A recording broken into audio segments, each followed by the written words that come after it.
Hi everyone, তোমাদের সকলকে আমার ভিডিওতে ওয়েলকাম। সকালে উঠে ব্রাশ করে মা আলুর পরোটা বানিয়েছিল, সেটা খেয়ে নিলাম। খেয়ে কিছুদিন আগে আমি ফুল গাছ লাগিয়েছিলাম, সেটাই দেখছিলাম। এটা আমার ফার্স্ট ভয়েস ভিডিও, জানি না কেমন হচ্ছে।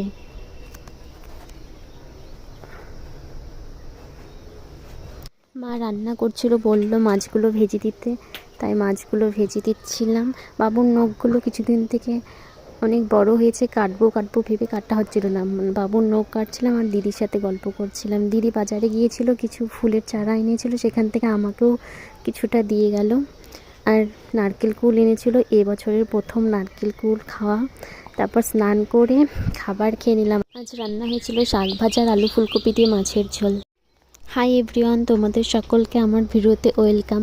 সকালে উঠে ব্রাশ করে মা আলুর পরোটা বানিয়েছিল, সেটা খেয়ে নিলাম। খেয়ে কিছুদিন আগে আমি ফুল গাছ লাগিয়েছিলাম, সেটাই দেখছিলাম। এটা আমার ফার্স্ট ভয়েস ভিডিও, জানি না কেমন হচ্ছে।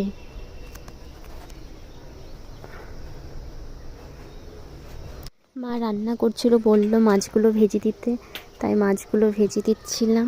বাবুর নখগুলো কিছুদিন থেকে অনেক বড় হয়েছে, কাটবো ভেবে কাটা হচ্ছিল না। বাবুর নখ কাটছিলাম আর দিদির সাথে গল্প করছিলাম। দিদি বাজারে গিয়েছিল, কিছু ফুলের চারা এনেছিল, সেখান থেকে আমাকেও কিছুটা দিয়ে গেল। আর নারকেল কুল এনেছিল, এবছরের প্রথম নারকেল কুল খাওয়া। তারপর স্নান করে খাবার খেয়ে নিলাম। আজ রান্না হয়েছিল শাক ভাজা আর আলু ফুলকপি দিয়ে মাছের ঝোল।